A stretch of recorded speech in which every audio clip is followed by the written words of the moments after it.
Shalom, bien-aimés dans le Seigneur, nous vous saluons dans le nom précieux et glorieux de notre Seigneur Jésus. Nous sommes dans la joie de pouvoir réellement nous retrouver et partager la parole du Seigneur.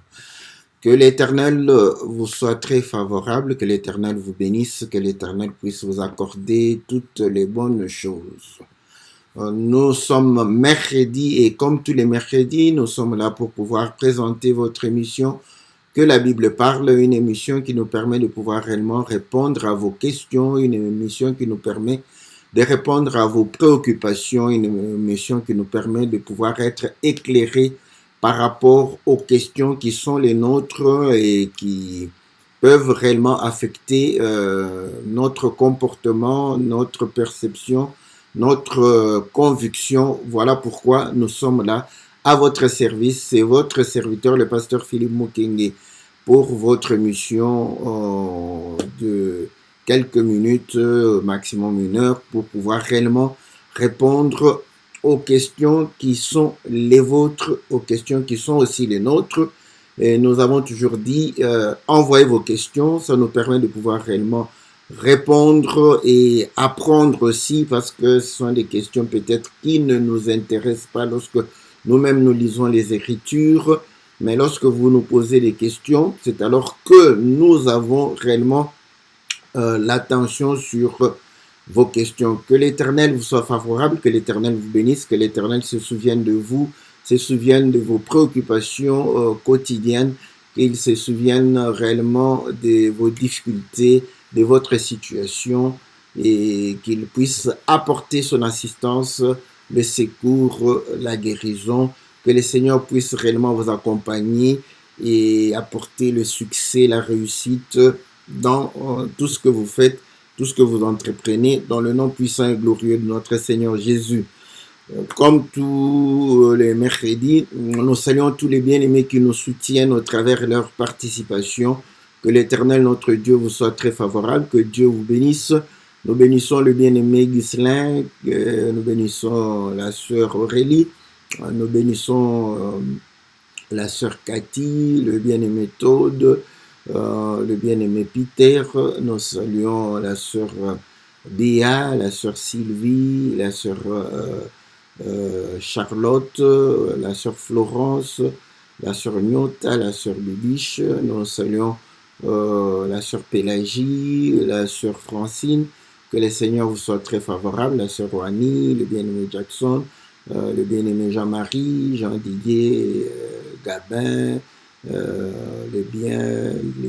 saluons le bien-aimé Guy, nous saluons le bien-aimé Timba, que le Seigneur vous soit très très favorable. Et tous ceux qui vont pouvoir réellement nous rejoindre au travers, n'est-ce pas, les réseaux sociaux.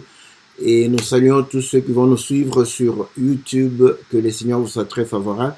Comme nous le disons toujours, abonnez-vous, n'est-ce pas, aimez les vidéos, partagez la vidéo, ça nous permet de pouvoir réellement atteindre un plus grand nombre de personnes, que le Seigneur puisse réellement nous être favorable dans cette émission, qui nous donne l'entendement qu'il faut afin que nous puissions être éclairés et certifiés. Voilà, nous remercions le bien-aimé Ghislain. Donc, c'était une série de questions.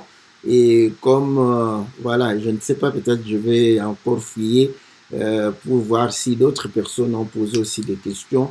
On pourra toujours répondre le temps de pouvoir finir la liste de notre bien-aimé Ghislain. Mais bon, si je ne retrouve pas les questions d'autres personnes, je vais pouvoir réellement continuer ma petite liste qui m'a été envoyée pour pouvoir réellement répondre à chaque question.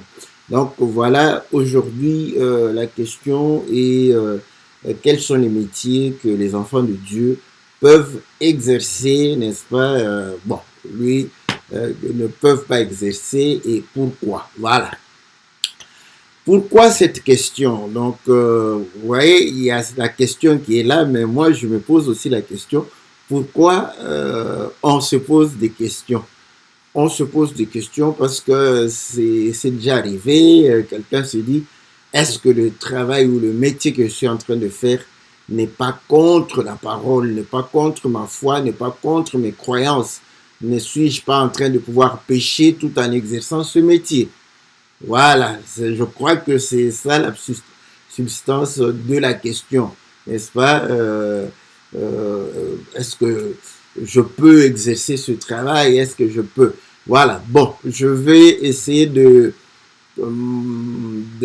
pouvoir cibler quelques métiers qui peuvent poser à première vue, n'est-ce pas, un petit souci.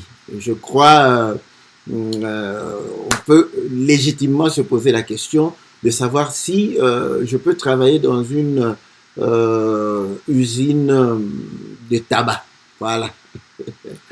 Une usine qui fabrique les cigarettes. Voilà. Donc, un enfant de Dieu dans une usine où on fabrique les cigarettes. Est-ce que il peut travailler ou se dire que non, non, non, c'est pas, je suis en train de pécher et pouvoir quitter ce travail. Donc, deuxième qui peut poser, n'est-ce pas, problème aussi. Donc, je travaille dans une brasserie, dans une usine brassicole. Donc, on fabrique la bière, donc l'alcool. Donc, les gens peuvent se saouler, n'est-ce pas? Donc, est-ce que c'est bien? Est-ce que c'est une bonne chose? Donc, voilà. Ça, ce sont des questions que les gens peuvent véritablement se poser et se demander s'ils peuvent continuer à exercer ce métier. Comme je l'ai toujours dit, voilà,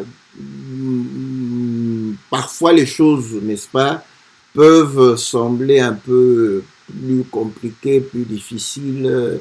J'aime bien les prendre de manière simple et pouvoir réellement essayer de répondre et de pouvoir donner, n'est-ce pas, une réponse que j'estime juste et appuyée par quelques écritures.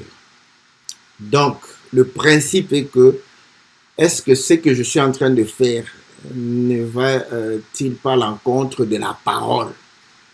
Voilà. Donc, à ce moment-là, on va se dire, voilà, est-ce que je peux continuer ou ne pas le faire? Voilà, donc, comme le bien-aimé vient de me signaler que non, c'est exactement le but de la question. Ça, ce sont des questions que nous nous sommes aussi posées. Vous voyez? Bon, comme je dis toujours, nous avons tendance de pouvoir croire que lorsque nous lisons la Bible, le milieu dans lequel nous vivons ne nous influence pas. Je vais vous dire que le milieu dans lequel nous vivons nous influence d'une manière ou d'une autre. Vous voyez? Donc, aujourd'hui, vous allez comprendre que nous allons répondre assez, peut-être facilement. Pourquoi? Parce que, comme on le dit, les mœurs sont changées. Il y a, n'est-ce pas, voilà, la perception des choses aussi a changé. Donc, nous avons, voilà, facilité de pouvoir aborder certains sujets qui a peut-être 20 ans. 20 ans, on pouvait carrément donner une réponse. Non, je ne peux pas faire un tel travail, je ne peux pas faire ceci, je ne peux pas faire cela. Ok. Je vais lire les Écritures d'abord pour que nous puissions nous assurer que des situations que nous vivons et où nous nous posons des questions, qu'est-ce que Dieu a dû dire? Bon, comme vous le savez, moi, je n'ai pas besoin de 1000 versets, donc si j'ai un seul verset ou deux, cela peut me suffire. Donc, je vais lire une écriture. Nous sommes dans le livre de Deutéronome au chapitre 14. Deutéronome chapitre 14, il est dit ceci.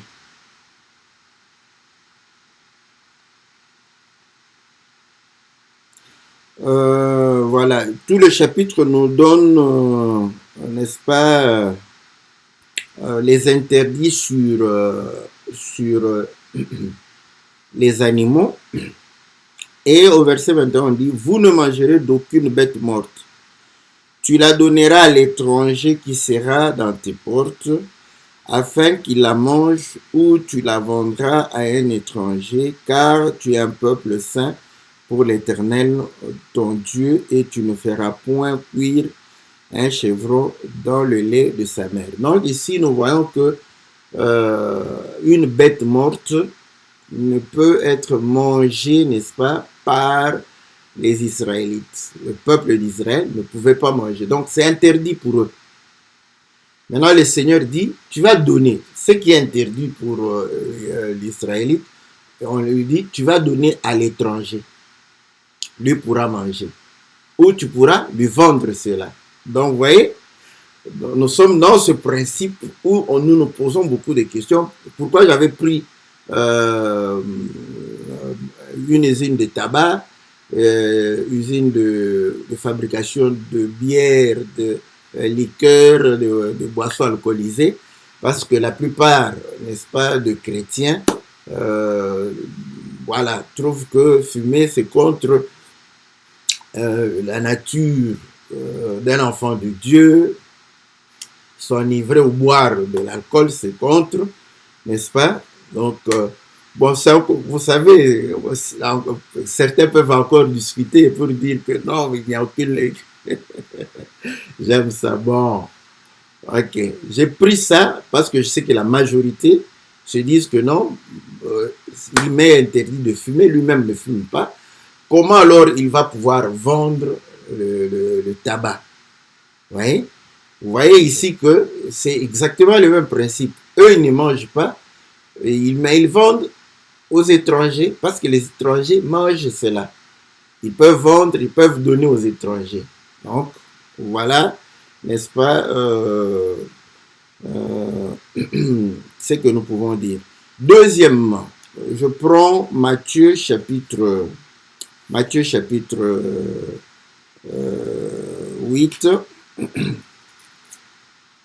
Matthieu chapitre 8, au verset, je crois, 30. Voilà. On dit ceci au verset 28. Lorsqu'il fuit à l'autre bord, dans le pays des Gadaréniens, 2 démoniaques sortis des sépulcres vinrent au-devant de lui. Ils étaient si furieux que personne n'osait passer par là. Et voici, ils s'écrièrent, qu'y a-t-il entre nous et toi, fils de Dieu? Es-tu venu ici pour nous tourmenter avant le temps? Il y avait loin d'eux un grand troupeau de pourceaux qui paissaient. Les démons priaient Jésus, disant, si tu nous chasses, envoie-nous dans ce troupeau de pourceaux. Et il leur dit, allez. Ils sortirent et entrèrent dans les pourceaux. Et voici, tout le troupeau se précipita dans des pentes escarpées dans la mer, et ils périrent dans les eaux.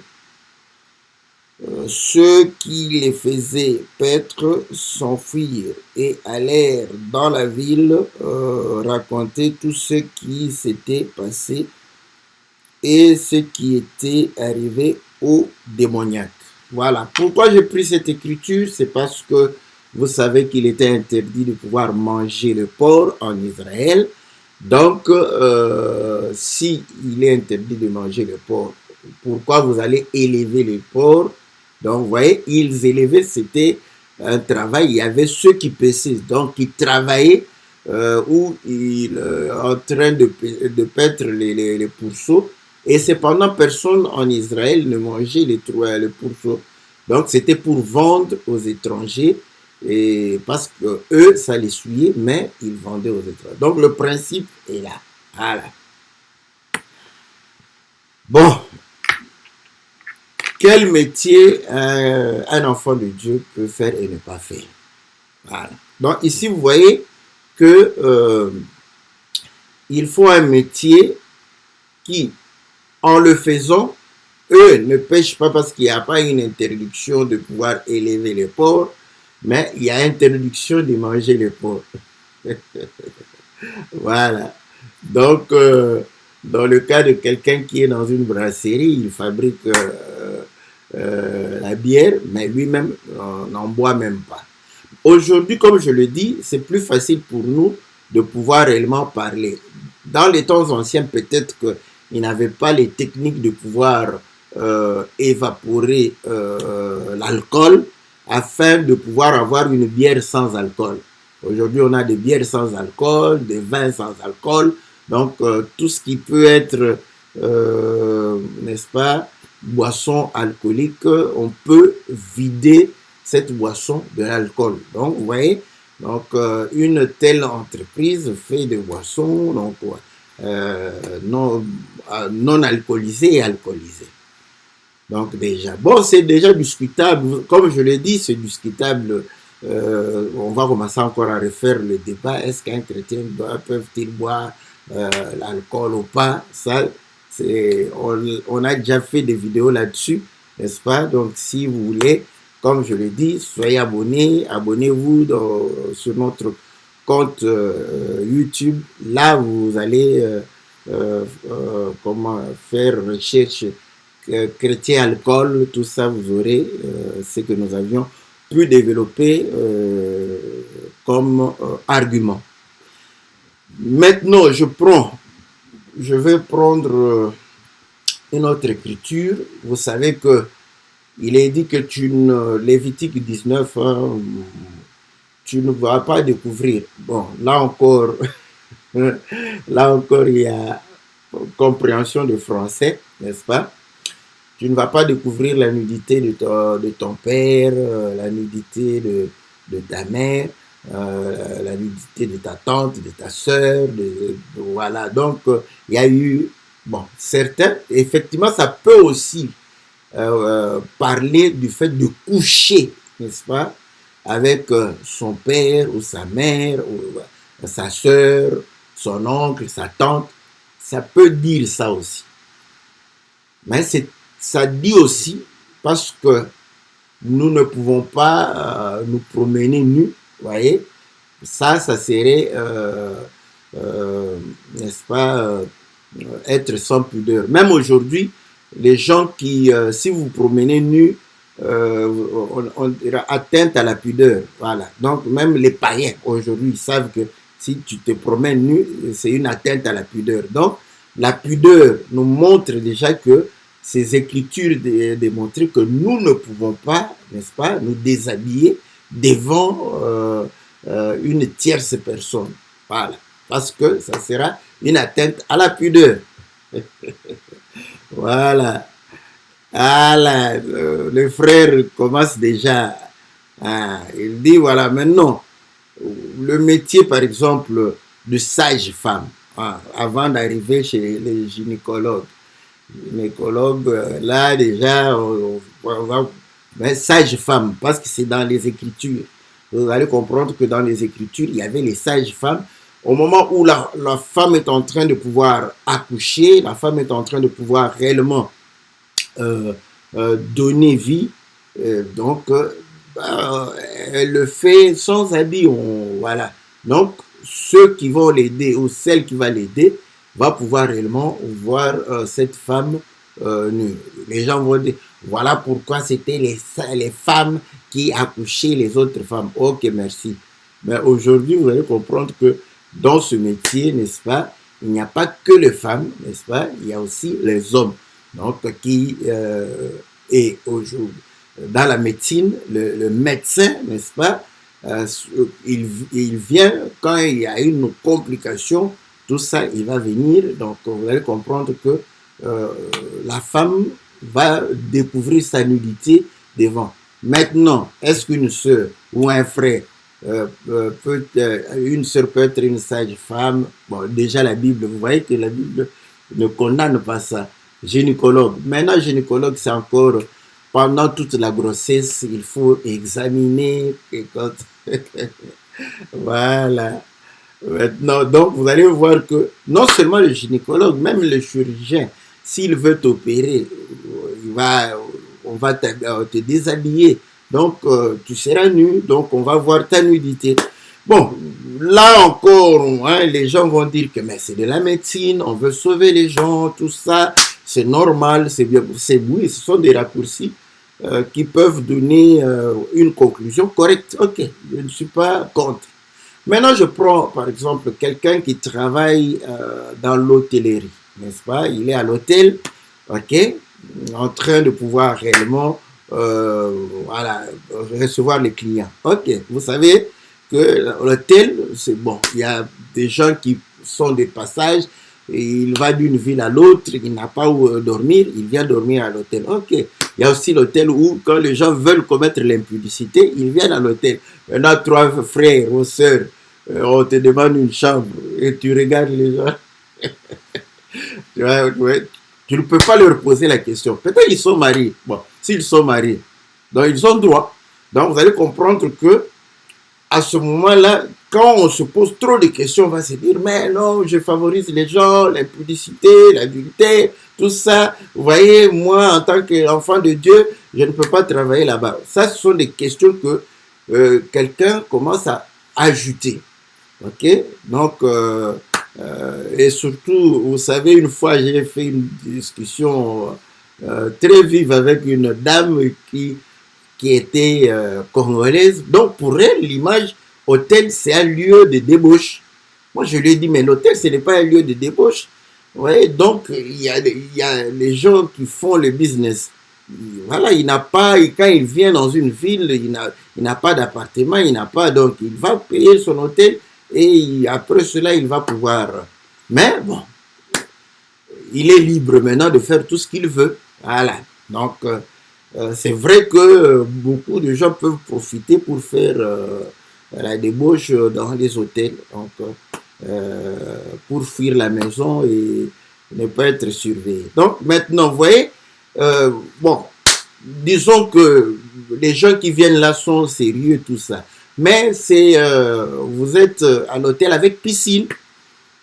Et maintenant, les invités vont aller à la piscine, donc il faudrait, bon, ils se déshabillent, ils sont en bikini, ils sont, voilà. Donc, et toi, un frère, tu vas te poser plusieurs questions. Voilà comment nous sommes en train de nous incriminer parce que nous nous posons beaucoup trop de questions. Donc, le principe que nous retenons est que lorsque tu fais un métier et que tu ne pêches pas directement, voilà, toi tu ne pêches pas, et voilà, tu rends les services qui, peut-être pour toi, ne sont pas, voilà, dignes ou moraux, mais pour l'autre, il trouve ça normal, donc à ce moment-là, toi, tu ne dois pas te poser des questions. C'est comme lui, il mange une viande, une bête qui est morte dans la forêt, il ne sait pas pourquoi il est étouffé, et tu lui donnes, il mange, toi tu ne manges pas ça. Donc, bibliquement, tu n'as pas péché. Voilà. Je prends un autre exemple. Vous voyez, tu ne mets pas de mèches, donc des cheveux empruntés, les cheveux des Indiennes pour mettre. Mais tu es dans une boutique où tu vends cela. Ouais. Tu ne dois pas te poser des questions. Moi, je ne porte pas de bijoux, tout ça. Pourquoi je vais vendre ça? Mais pour elle, ce n'est pas un péché. Pour elle, ce n'est pas un problème. Donc, toi, tu ne dois pas te culpabiliser parce que la personne qui porte même ça ne se culpabilise même pas. Donc, ce n'est pas ton problème. Donc, tu lui vends, ce n'est pas un problème. Tu peux vendre même de l'alcool. Voilà pourquoi il dit que quelqu'un peut travailler dans une brasserie. Moi, je ne trouve pas ça un problème. Aujourd'hui, comme je l'ai dit, aujourd'hui, nous avons plus d'arguments. Oh, mais non, l'alcool, c'est mauvais. Mais le sucre, c'est mauvais aussi. Trop de sucre, c'est mauvais. quand vous travaillez dans une usine de boissons sucrées, les gens deviennent obèses, c'est quelque chose de pas bien. Il y a le diabète, tout ça, vous voyez. Donc, à ce moment, qu'est-ce que vous allez pouvoir dire? Que vous allez prendre toute la culpabilité des gens qui sont obèses parce qu'ils aiment bien le sucre. Et vous savez que le sucre rend aussi, comment l'expression m'échappe, de pouvoir, euh, pour le dire, pour le drogue, la drogue et pour l'alcool, il y a le terme qui est utilisé là. Bon, quand ça va venir, je vais pouvoir le dire. Donc, vous allez pouvoir réellement aimer le sucre. C'est pas pour rien que tout ce qui est sucré, on mettait un peu plus de sucre parce qu'on sait que le sucre rend voilà, addict. Voilà, c'est merci ma soeur. Voilà, le français, voilà, le sucre et le sel. Vous voyez, c'est pas pour rien que les chips là, on met beaucoup plus de sel, les trucs salés, on met un peu plus de sel, que ça se sonne, pour que les gens puissent réellement devenir accros. Voilà. Ah, voilà. C'est comme ça, ma soeur. Merci beaucoup. Vous voyez, donc, être accro, n'est-ce pas, au sucre, au sel, c'est la même chose avec l'alcool et comment, les cigarettes. Bon, pour les cigarettes, c'est un peu plus... c'est à forte dose. Ouais. Donc, mais quand vous vendez les sucrés, les sucreries, vous ne vous posez pas des questions que voilà, je rends les gens malades, il y a des gens diabétiques, il y a des gens qui seront obèses, tout ça. Voilà, on ne se pose pas ces questions-là. Voilà. Donc, nous ne devons pas nous charger, n'est-ce pas, voilà, de leur manque de maîtrise. Donc, vous allez comprendre que, comme j'étais en train de pouvoir le dire, si toi-même tu ne pêches pas, tu peux faire le métier. Je reprends le métier de gynécologue. Si la nudité de la femme, dès que tu vois la nudité de la femme, toi, tu ne te maîtrises plus. À ce moment-là, toi-même, tu sais que non, je ne peux pas me maîtriser. Donc, ce métier-là, tu ne dois pas le faire parce que, vous savez, le fait de pouvoir voir l'intimité de la femme et de pouvoir... La femme est... voilà, donc, je peux dire... la majorité des femmes seront sans défense. Donc, sur 10 femmes, si tu veux faire des aventures, bon, je donne un pourcentage élevé. Parce que sinon, les mamans vont pouvoir réellement me dire que non, c'est pas ça. Tu crois que nous sommes aussi faciles que ça.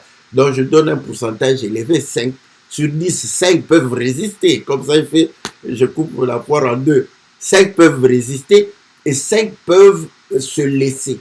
Vous voyez?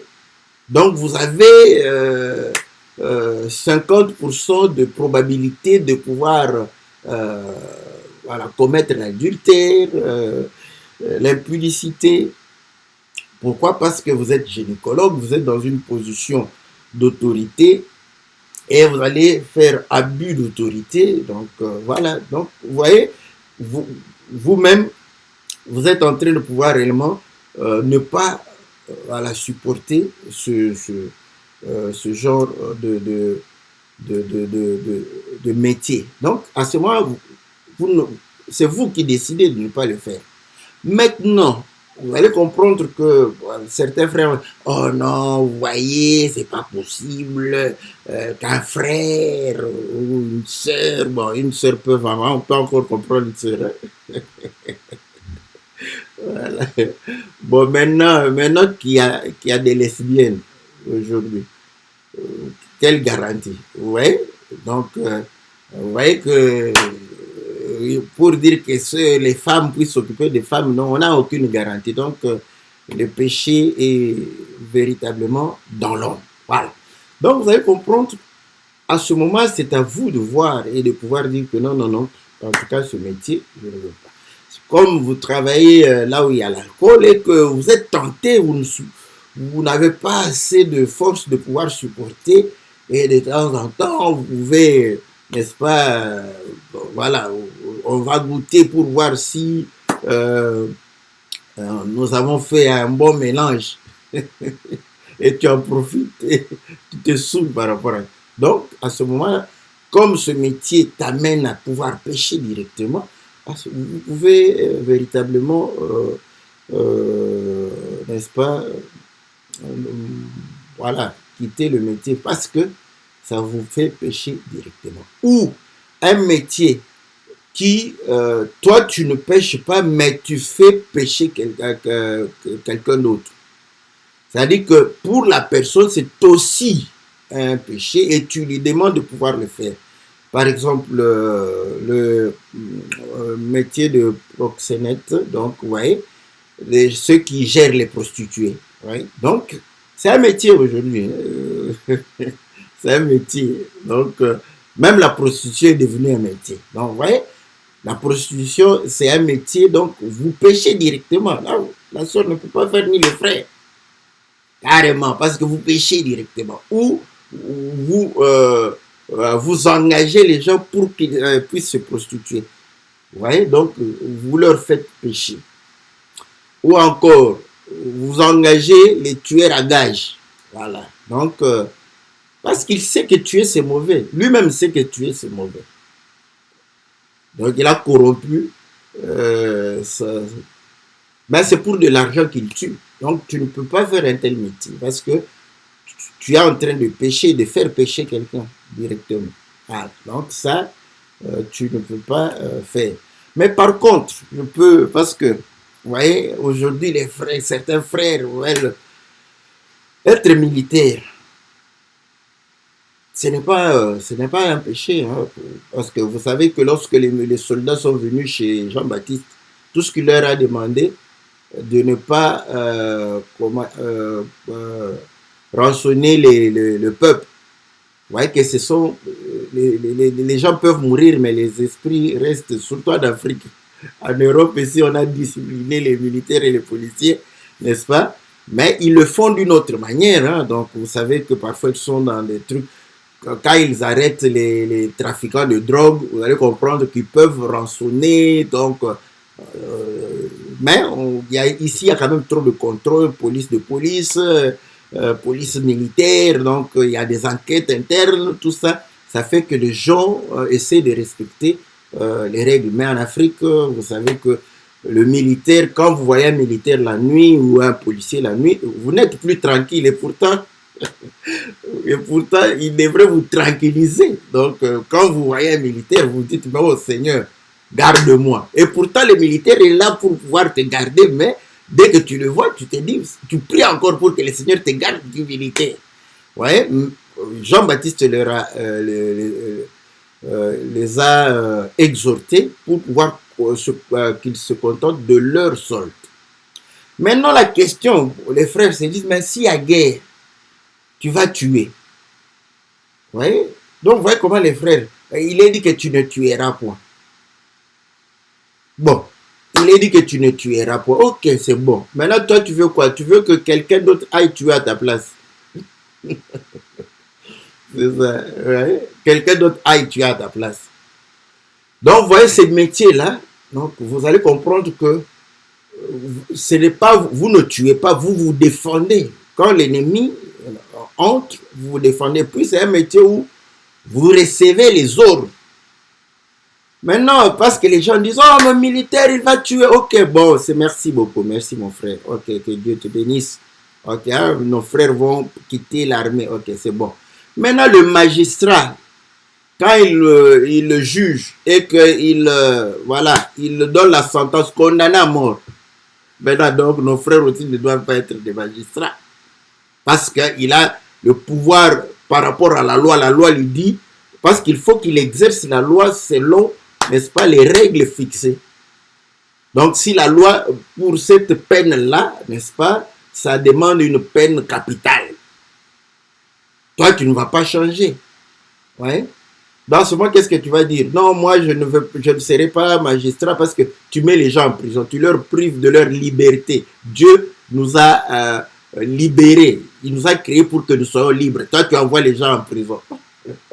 Vous voyez, quand on se pose trop de questions comme ça, finalement, on ne fera rien. Bon, avocat, oh, avocat, c'est bon, c'est bien, mon frère. Ok. Mais maintenant, un voleur, un tueur, quelqu'un qui a tué un tueur en série. Toi, tu défends un tueur en série. Est-ce que c'est normal? Dis-moi, un tueur en série, un frère, tu le défends. Tu sais qu'il t'a avoué même qu'il a tué toutes ces victimes-là. Maintenant, toi, comment tu vas les défendre? Donc, tu ne dois pas faire ce métier-là aussi. Voilà. Et c'est là où je disais, voilà, bon, moi je crois que nos frères peuvent être des militaires, n'est-ce pas? Donc, en temps de guerre, c'est en temps de guerre, voilà. Donc, il faut se défendre.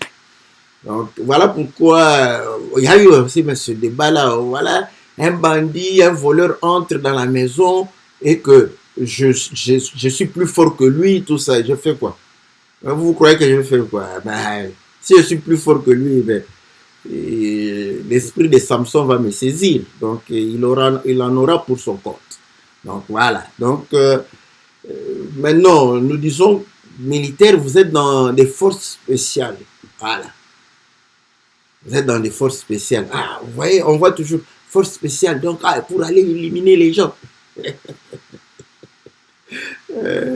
Mais vous ne savez pas que les forces spéciales, ce n'est pas seulement pour aller éliminer, n'est-ce pas, les ennemis potentiellement dangereux, n'est-ce pas?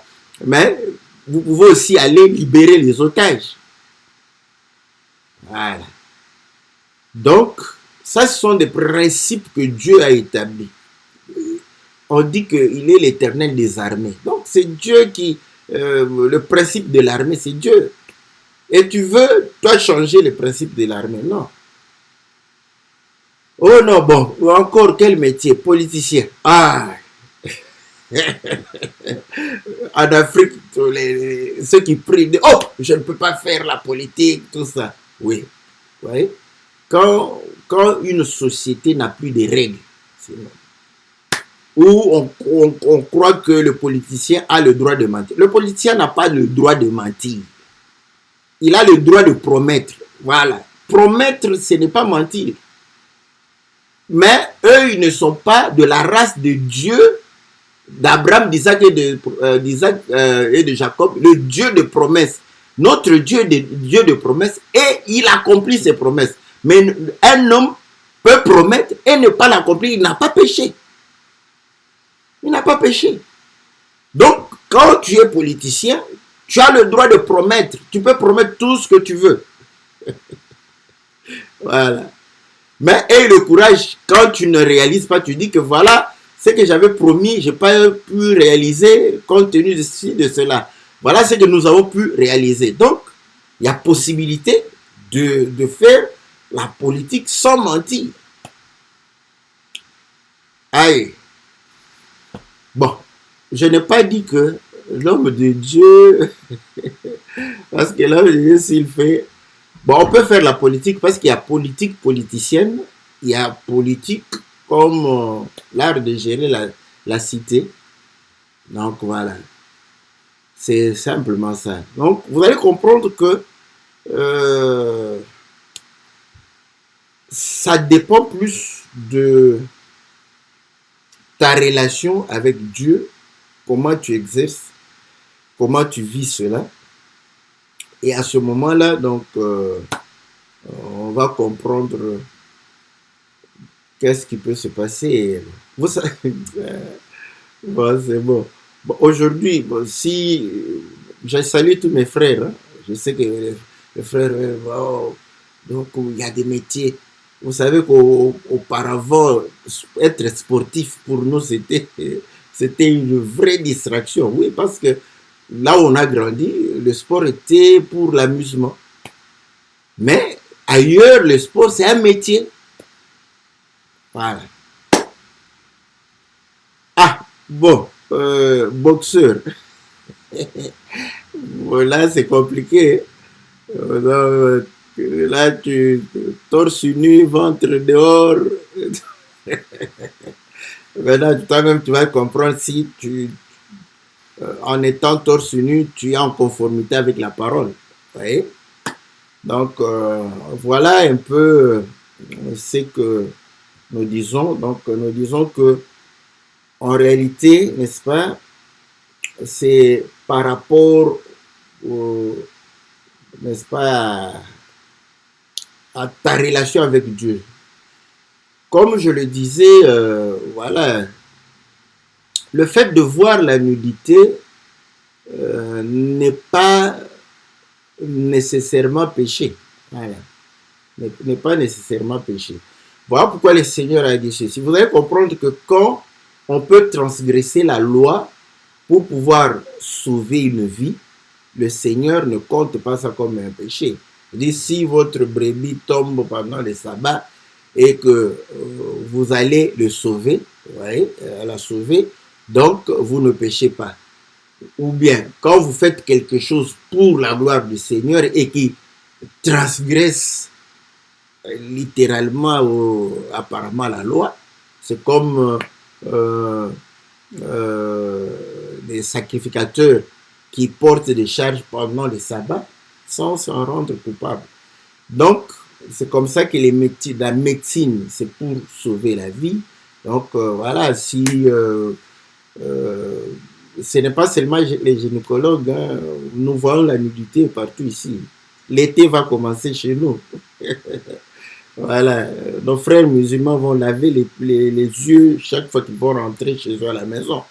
Ouais, nous avons tous les styles de vêtements. Il y a des femmes qui habillées, mais vous voyez tout, vous voyez tout. Voilà. Mais elle habille. Vous voyez tout comme ça, en plein jour. Donc, il vous met des habits transparents. Ce qui n'est pas transparent, ce sont ces sous-vêtements. Voilà. Mais qu'est-ce que vous voulez que nous fassions? Nous allons fermer, nous allons marcher, nous ne sommes pas des aveugles, nous allons ouvrir nos yeux. Et voilà. Donc, à ce moment-là, maintenant, nous péchons parce que nous ne devons pas sortir de nos maisons parce que nous allons pécher. Non. Voilà. Donc, vous allez comprendre que à un certain moment, n'est-ce pas, donc, ça ne nous dit rien. Donc, voilà, donc c'est eux qui peuvent se comporter comme ça. Nous, ça ne nous dit rien. Donc, voilà, c'est un peu ce que je suis en train de pouvoir dire. Donc, je me résume pour dire que voilà, si vous ne péchez pas directement par ce métier et que vous ne faites pas pécher quelqu'un, quand je dis vous ne faites pas pécher, c'est-à-dire que dans la conscience de la personne, c'est mauvais et vous lui faites faire ça. C'est le principe de viande sacrifiée aux idoles. Vous voyez, on dit que quand quelqu'un te prévient, donc vous voyez, pour lui, comme c'est un péché, tu t'abstiens pour cela. Voilà. Donc il sait que c'est déjà. Donc c'est comme pour dire que voilà, quelqu'un qui ne fume pas, tu lui vends la cigarette. Il trouve que fumer c'est mauvais, tu lui dis non, non, prends, achète. Ça c'est mauvais. Tu vends à quelqu'un, mais lui il fume. Il trouve que c'est pas. Et il te donne même il n'y a aucun verset qui m'interdit de pouvoir fumer. Voilà. Tu lui donnes.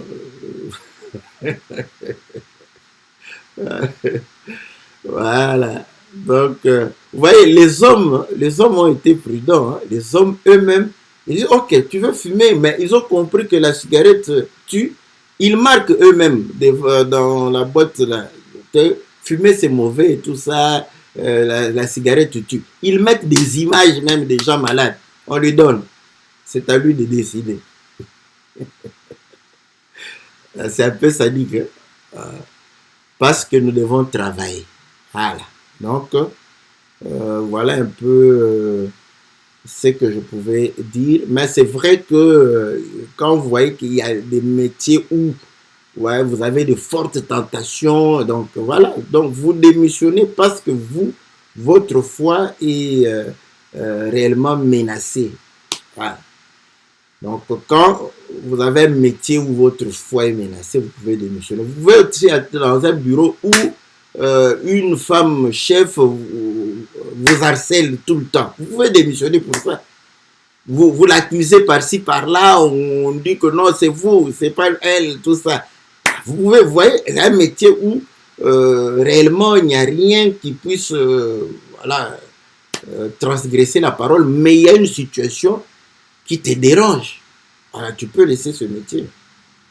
Parce qu'il y a une dame qui, voilà, elle se souvient que Joseph était chez Potiphar. Voilà. À ce moment, tu deviens Joseph chez Potiphar. Donc, tu peux, n'est-ce pas, démissionner, n'est-ce pas, dans un tel travail. Donc, voilà. Pour que tu ne sois pas Joseph. Parce que sinon, si tu vas en prison, tu ne sauras pas expliquer les... Il n'y aura personne qui va rêver là-bas. Et tu ne sauras pas expliquer les songes des prisonniers. Donc, voilà ce que nous pouvons dire, n'est-ce pas? C'est plutôt par rapport à nous-mêmes que nous devons nous juger par rapport à la parole, par rapport à notre relation avec Dieu. Comment nous vivons, n'est-ce pas, cette relation dans tel environnement. Si nous trouvons que cet environnement ne nous plaît pas, nous pouvons... C'est comme certains amis, vous pouvez les abandonner parce que vous trouvez que au milieu d'eux, vous perdez votre sanctification. Voilà, donc vous les abandonnez. C'est ce que nous pouvons dire. J'espère que j'ai été clair, simple, n'est-ce pas? Que le Seigneur vous soit très très favorable. On se retrouve, n'est-ce pas, le lundi. Donc, si on ne passe pas ce qu'on est empêché, peut-être en dernière minute, toutes nos excuses, n'est-ce pas? Comme le lundi passé, on était empêché. Donc voilà, que Dieu vous soit favorable, que Dieu vous bénisse. Dans le nom précieux et glorieux de notre Seigneur Jésus. Amen.